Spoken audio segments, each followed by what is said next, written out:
3 months ago, my wife started taking yoga classes twice a week. At first, I thought it was great. She seemed happier, more energized. But then the classes became daily. Then she started talking about her instructor constantly. How he understood mindfulness. How he helped her find inner peace. How he really listened to her problems. Tonight, she dropped the bomb that changed everything. I was watching the game when she walked into the living room with that serious expression I'd learned to dread. She stood there for a moment, fidgeting with her wedding ring, before finally speaking. "I need to tell you something," she said. "I'm leaving you for my yoga instructor. He understands me in ways you never have." I muted the TV and looked at her. "You're serious?" "Dead serious. We connect on a spiritual level. He sees the genuine me, not just someone who cooks dinner and pays bills. We've been talking for weeks about life, about dreams, about what it means to truly live authentically." I stood up slowly. "So you're having an emotional affair." "It's not an affair. It's a connection, a spiritual awakening. You wouldn't understand because you never try to understand me." The audacity was incredible. Here she was, telling me she was abandoning our marriage for some yoga instructor and somehow making it my fault. "How long has this been going on?" I asked. "It doesn't matter. What matters is that I finally found someone who appreciates me for who I truly am. Someone who doesn't just see me as a wife, but as a complete human being with needs and desires." I couldn't help but laugh. "You mean someone who sees you as an easy target? A married woman looking for attention?" Her face flushed. "That's exactly what I'm talking about. You always dismiss my feelings, always make everything about your perspective. He would never say something so cruel, right? Because he's trying to get you into bed, not build a life with you." She crossed her arms defensively. "This conversation is pointless. I've made my decision. I'm moving out this weekend. I'll be staying with him until I find my own place." That's when I'd heard enough. I looked her straight in the eye and said exactly what was on my mind. "Great. Grab your stuff and get out of my sight." She blinked, clearly expecting me to fight for the marriage, to beg her to reconsider, to promise I'd change. "That's it. You're not going to try to work this out." "Work what out? You just told me you're leaving me for another man. What exactly is there to work out? I thought you'd want to fight for us, for what we built together." I shook my head. "You already threw that away the moment you started having intimate conversations with another man behind my back. You made your choice. Now live with it." She stared at me, mouth slightly open, like she couldn't process my reaction. "You're just going to let me go?" "I'm not letting you do anything. You're an adult making adult decisions. But don't expect me to stick around and watch you disrespect our marriage any further. This is exactly why our relationship failed. You never fight for anything important. Our relationship failed because you decided to pursue someone else instead of talking to your husband about whatever problems you were having. But hey, good luck finding spiritual enlightenment with your yoga instructor." She turned toward the stairs, then stopped. "I'll pack my things tomorrow when you're at work. Pack them tonight. I want you gone before I wake up tomorrow." "You're being unreasonable." "I'm being clear. You said you're leaving, so leave. Don't drag this out and make it messier than it already is." She stood there for another moment, probably waiting for me to break down or change my mind. When that didn't happen, she finally headed upstairs. I heard her moving around up there for the next 2 hours, opening drawers, zipping suitcases. Around midnight, she came back downstairs with 3 bags. "I'll come back for the rest later." "No, you won't. Whatever you don't take tonight gets donated. Make your choices now." She looked genuinely shocked. "You can't just throw away my belongings. Watch me. You're the one choosing to abandon this house and this marriage. Everything left behind becomes part of what you're abandoning." She made 2 more trips upstairs and came down with everything she could carry. At the door, she turned back one last time. "I hope you realize what you're losing. I hope you realize what you already lost." After she left, I sat back down and unmuted the game. The silence felt different than it had in months. Not empty, but clean. Tomorrow, I had some phone calls to make. The next morning, I woke up to an empty house and a clear head. No drama, no begging, no second-guessing. She made her choice, and I made mine. After coffee, I pulled out my laptop and started researching Zen Flow Yoga Studio, where she'd been taking classes. Their website had all the typical wellness language about transformation and finding your authentic self. More importantly, they had a detailed code of conduct and professional standards section. Under instructor guidelines, I found exactly what I was looking for. Clear policies about maintaining professional boundaries with students, especially regarding personal relationships and emotional intimacy. The document specifically stated that instructors should maintain appropriate professional distance and avoid personal relationships that could compromise the therapeutic environment. I scrolled through the staff section and found him. Derek something, 28 years old, been with the studio for 2 years. His bio talked about helping people discover their true potential through mindful movement and spiritual connection. The guy looked exactly like what you'd expect from someone who preys on vulnerable married women. I grabbed my phone and called the studio. A cheerful voice answered. Zen Flow Yoga. This is Amanda. How can I help you? Hi, Amanda. I need to speak with the owner or manager about a serious professional conduct issue involving one of your instructors. Her tone shifted immediately. Oh, can I ask what this is regarding? I'd prefer to discuss it directly with whoever's in charge. It involves inappropriate conduct with a married student. Hold on one moment, please. After a few minutes, a man's voice came on the line. This is Brian Walsh. I own the studio. Amanda said you have concerns about one of our instructors? Yes, and I appreciate you taking this seriously. My wife has been a student at your studio for several months, and last night she informed me she's leaving our marriage to pursue a relationship with her instructor, Derek. She mentioned they've been having personal conversations about her marriage and life outside of class. There was silence on the other end for a moment. I see. That's definitely not something we tolerate here. Can you give me more details about what's been happening? Over the past few weeks, she's been staying after classes for extended conversations with him. She mentioned he's been giving her advice about her personal life and marriage. Last night, she told me she feels he understands her better than her husband does, and she's moving in with him. This is extremely concerning. We have very strict policies about instructors maintaining professional boundaries specifically to prevent these situations. Can you hold while I pull Derek's file and check our scheduling records? Of course. When Brian came back on the line, his tone was serious. I've reviewed our policies, and this situation clearly violates multiple guidelines we have in place. Professional conduct is non-negotiable here. We can't have instructors developing personal relationships with married students. It destroys trust and creates liability issues. I appreciate that. I'm not looking for drama or revenge. I just think you should know what's happening under your roof. You did the right thing calling. This kind of behavior reflects poorly on our entire organization and puts other students at risk. I'll be addressing this immediately. When is Derek's next class? He has an evening session at 7 tonight. But honestly, I'm not sure he'll be teaching it. After hanging up, I felt satisfied. Not vindictive, just satisfied that actions have consequences. I wasn't trying to destroy anyone's life, but professional standards exist for a reason. I spent the rest of the day handling practical matters.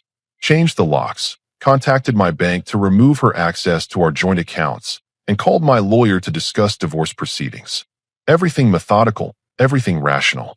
Around 3 in the afternoon, my phone started buzzing with texts from her. First confused, then angry, then desperate. Apparently, Derek had been called into an emergency meeting with management. She wanted to know if I had anything to do with it. I didn't respond. She made her choice to leave, so our communication was over. By 5 o'clock, the texts were coming every few minutes. Derek had been fired effective immediately. The studio was launching an internal investigation. She was demanding I call her back to explain what I'd done. I turned my phone to silent and went to the gym. When I got back 2 hours later, I had 17 missed calls and a dozen voicemails I deleted without listening to. The evening news was just starting when I heard a car pull into my driveway. Then another. I looked out the window and saw her getting out of an Uber and Derek climbing out of a beat-up Honda Civic. This was going to be interesting. I watched them through the window as they stood in my driveway, clearly arguing. She kept pointing at the house while he shook his head and gestured toward his car. After a few minutes, they both started walking toward my front door. I didn't answer the first round of knocking, or the doorbell, or the second round of knocking that was significantly more aggressive. I know you're in there, she yelled through the door. We need to talk. I opened the door but left the chain lock engaged, creating just enough space to see them both standing on my porch. She looked furious. Derek looked like he wanted to be anywhere else. What do you want? I asked calmly. You know exactly what I want. You called his job and got him fired. Do you have any idea what you've done? I looked past her at Derek. Actually, I'd like to hear from the yoga expert. What exactly did I do? Derek shifted uncomfortably. Look, man, I don't want any trouble. Maybe we can work something out here. Work something out?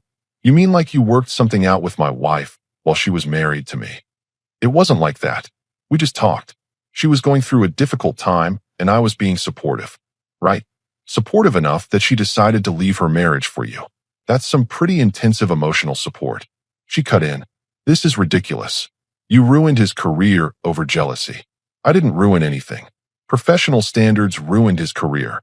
All I did was inform his employer about his unprofessional conduct with a married client. Unprofessional conduct? We talked about life and spirituality.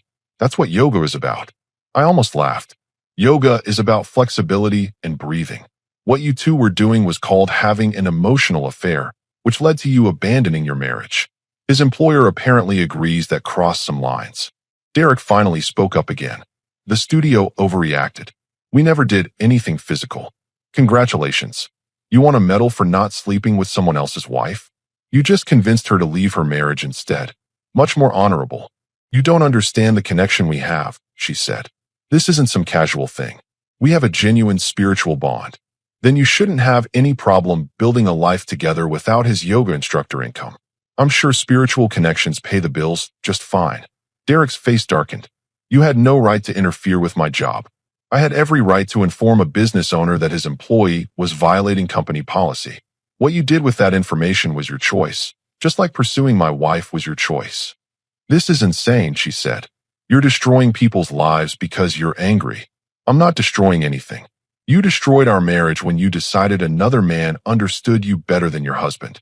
Derek destroyed his own career when he decided professional boundaries didn't apply to him. I just made sure the right people had the right information. They exchanged a look, and I could see the reality setting in. Derek had lost his job. She had left her marriage, and now they were both facing the actual consequences of their choices without the romantic fantasy to cushion the blow. So what now? Derek asked. You got what you wanted. I'm unemployed, and she's homeless. She's not homeless. She's staying with you, remember? The spiritual connection should make that living situation work out perfectly. My lease doesn't allow long-term guests, he said quietly. The silence that followed was beautiful. I could practically see the wheels turning in both their heads as they realized their grand romantic gesture had some very practical problems they hadn't considered. Figure it out, I said. You're both adults who made adult decisions. Deal with the adult consequences. I started to close the door, but she put her hand against it.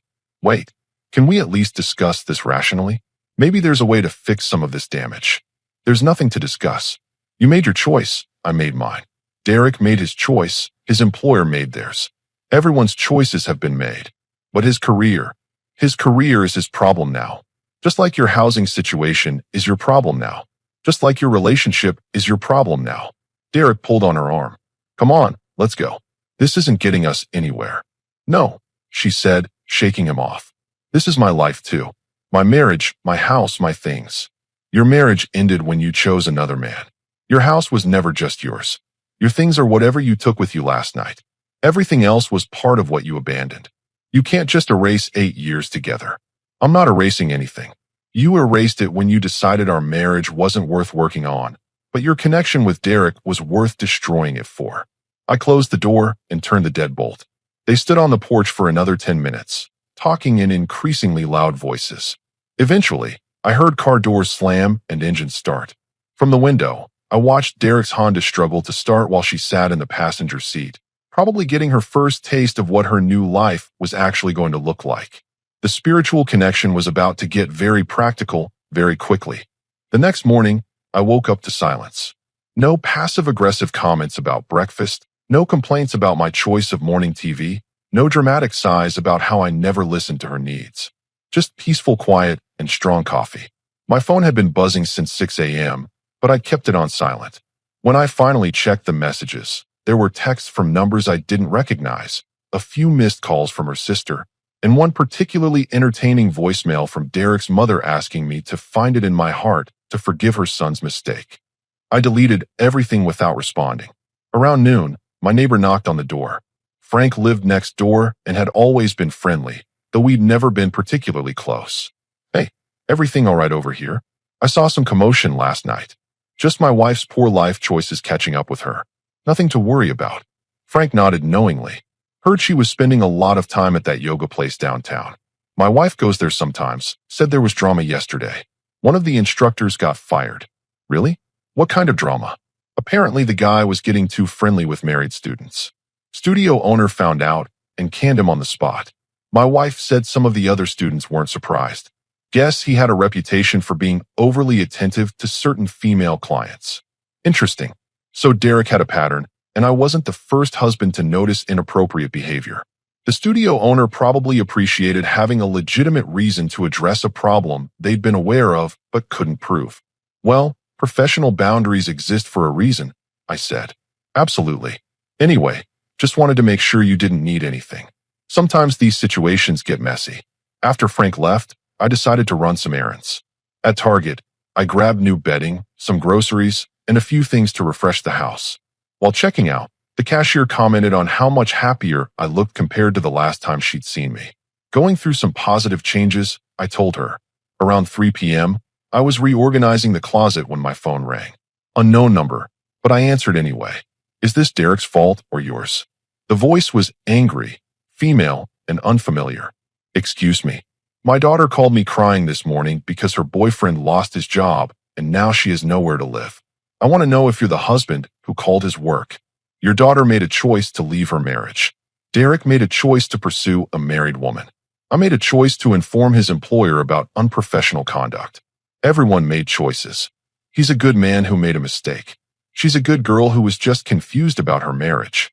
Good people don't convince married women to abandon their families. Confused people work on their marriages, they don't run away from them. You could have handled this differently. You could have been more understanding. I could have been a lot of things. But I chose to protect myself and let professionals handle professional misconduct. Your son chose to ignore workplace policies. Your daughter chose to prioritize her feelings over her commitments. How I handled it is the least important part of this situation. She hung up on me. 5 minutes later, Derek's number appeared on my screen. I let it go to voicemail. Look, I know you're angry, but this has gone too far. She's falling apart.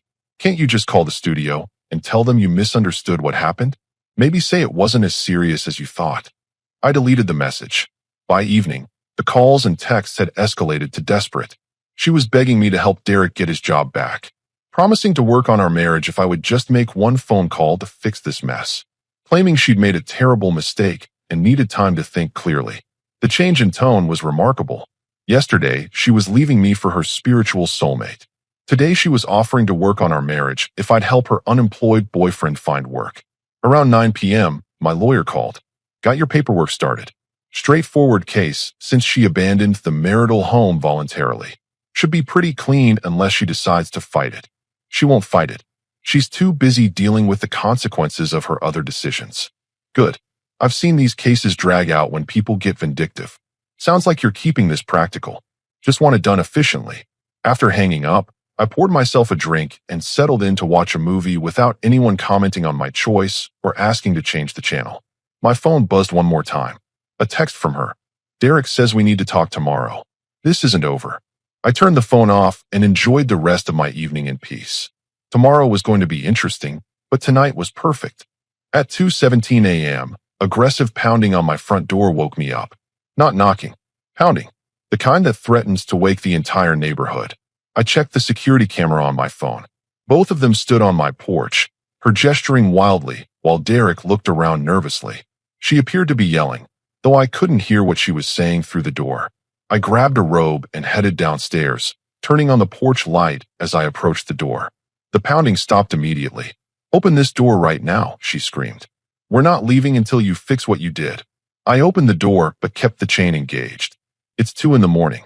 You're disturbing my neighbors and trespassing on my property. I don't care about your neighbors. You ruined our lives, and now you're going to make it right. Derek stepped closer to the door. This is getting out of hand, man. Just call the studio tomorrow and tell them you overreacted. Tell them you were angry and exaggerated what happened. I'm not calling anyone.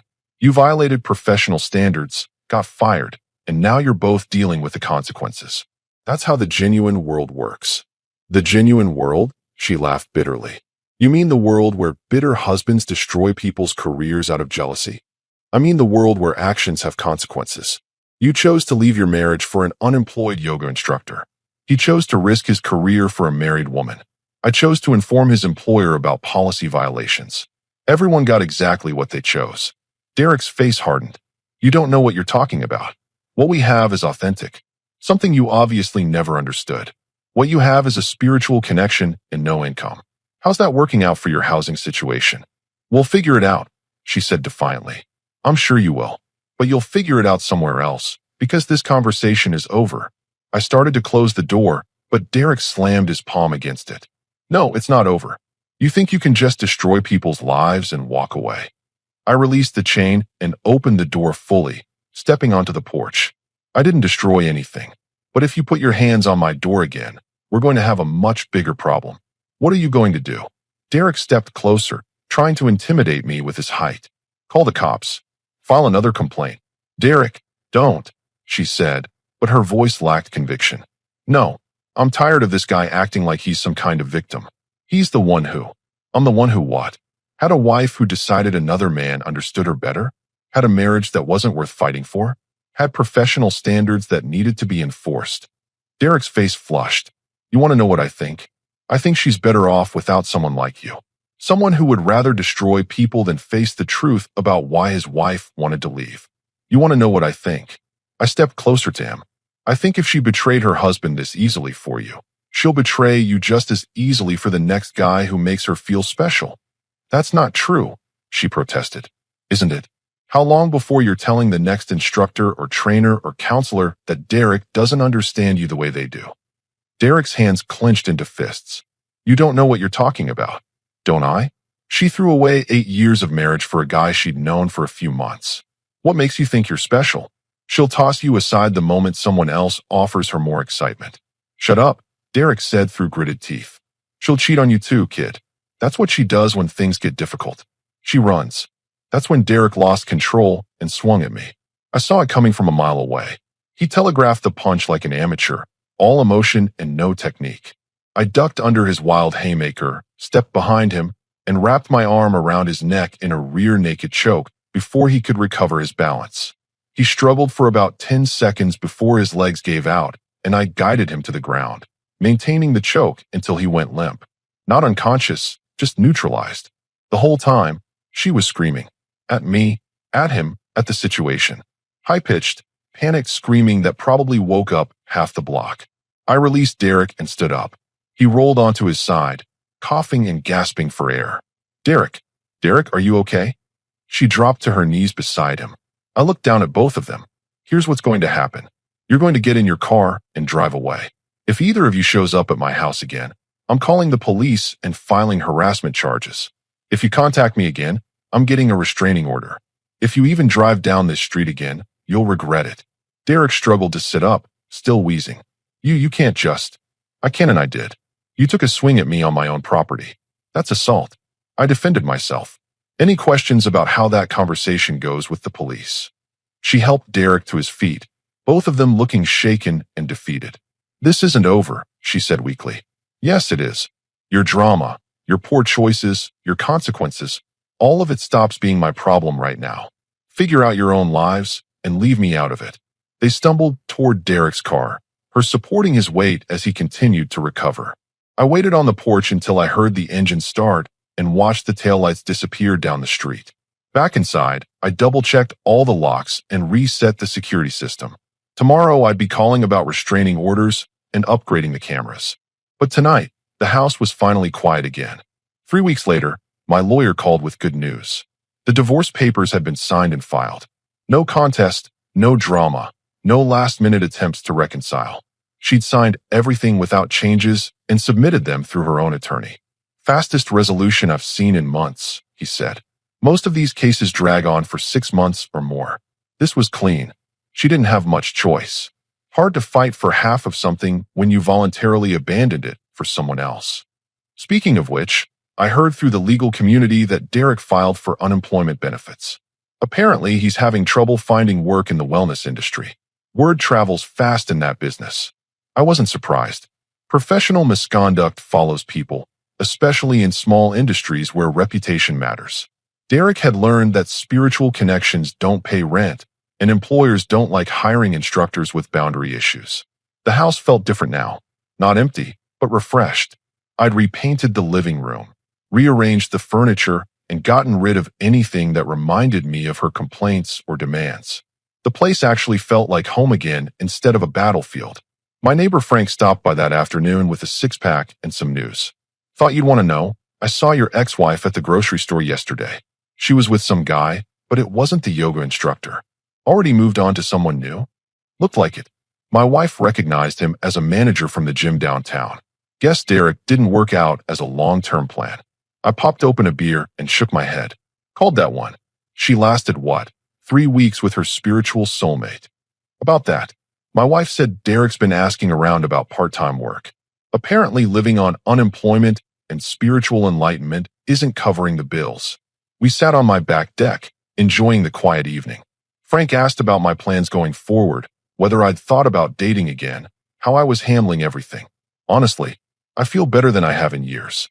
Turns out removing toxic people from your life is incredibly liberating. No regrets about how you handled it. None. Could I have fought for the marriage? Sure. Could I have tried counseling or compromise? Absolutely. But why would I want to keep someone who'd rather pursue other men than work on our relationship? She did me a favor by showing her true character early. Frank nodded. Takes strength to walk away when someone shows you who they really are. That evening, I got a text from an unknown number. This is Derek. I want to apologize for what happened. Things got out of hand, and I shouldn't have tried to hit you. No excuses. I stared at the message for a moment, then deleted it without responding. Apologies don't undo choices, and I had no interest in absolving anyone of their consequences. 2 days later, my lawyer called again. Divorce is finalized. Official as of this morning. Also, there's something else you should know. Derek and your ex-wife both filed police reports about the incident at your house. And nothing. They admitted he swung first on your property after you told them to leave. The responding officer classified it as self-defense and recommended they avoid further contact with you. No charges, no investigation. They actually made themselves look worse by filing the reports. Good to know. Oh, and one more thing. I heard from a colleague that Derek's been having trouble with his lease. Apparently, his landlord doesn't appreciate late-night domestic disturbances in the building. He's looking at eviction proceedings. The cosmic justice was almost poetic. Derek lost his job for crossing professional boundaries, lost his apartment for bringing drama home, and lost his spiritual connection when she found someone with better financial prospects. Meanwhile, I was sitting in my own house, debt-free, drama-free, and finally at peace. 6 months later, I ran into her at a restaurant downtown. She was with yet another guy, someone I didn't recognize. When she saw me, she looked embarrassed and tried to avoid eye contact. I nodded politely and continued to my table. No anger, no sadness, no curiosity about her new situation. She'd become exactly what she'd always been, someone else's problem. The waitress seated me by the window, and I ordered my usual. As I waited for my food, I reflected on how different my life had become since that night she announced she was leaving for her yoga instructor. No more walking on eggshells around someone's mood swings. No more justifying my choices to someone who'd already decided I wasn't worth the effort. No more pretending that love meant accepting disrespect or betrayal. I'd learned something valuable about setting boundaries and enforcing consequences. When people show you who they are, believe them. When they choose to leave, let them go.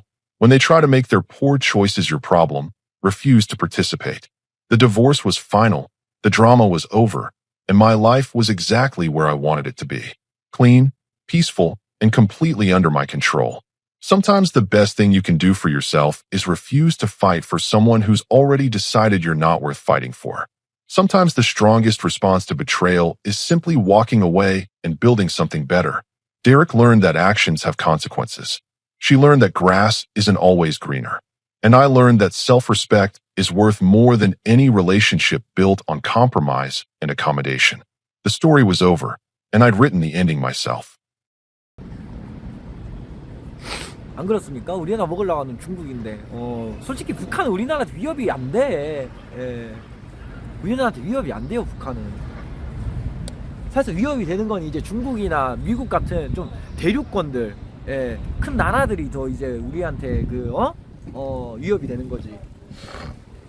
야, 아침 뭐 먹지? 아, 김치찌개 같은 거 먹을까?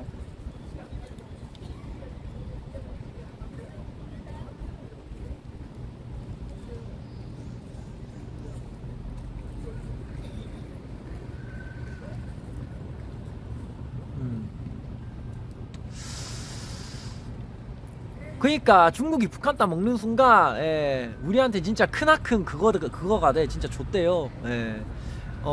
뉴스를 보는 게 아니라 여러분들 생각을 해봐. 내가 뉴스를 많이 봐서 이런 얘기를 하는 게 아니라 딱 봐도 척하면 척이잖아. 북한은 우리한테 위협이 안 돼요. 북한도 우리가 없으면 안 돼. 우리가 막 소 주고 쌀 주고 그러니까 북한 사람들도 먹고 사는 건데, 북한은 우리랑 싸우면 손해라니까. 그리고 이제 중국은 우리를 먹으려고 하잖아. 자꾸 뭐 우리나라 부동산을 사거나 뭐 우리나라에서 자꾸 뭐 하려고 하잖아. 우리나라 기술력 빼오려고 하고. 중국이 적이지 북한이 적이 아니라니까.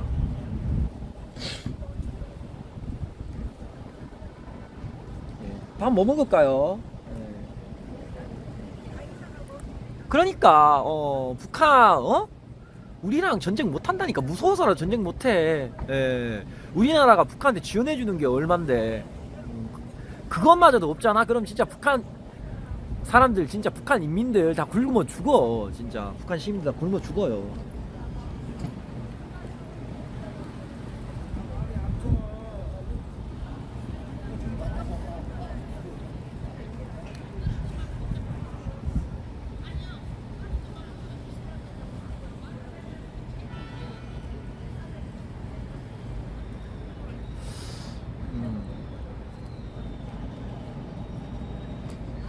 맞아, 북한도 중국 싫어해. 비즈니스 관계라니까. 뭐 둘이 친한 줄 알죠. 안 친해. 이게 원래 그래. 서로 친한 척 하는 거지. 뒤에서는 이제 총 들고 있다니까. 총 겨누고 있다니까, 대가리에.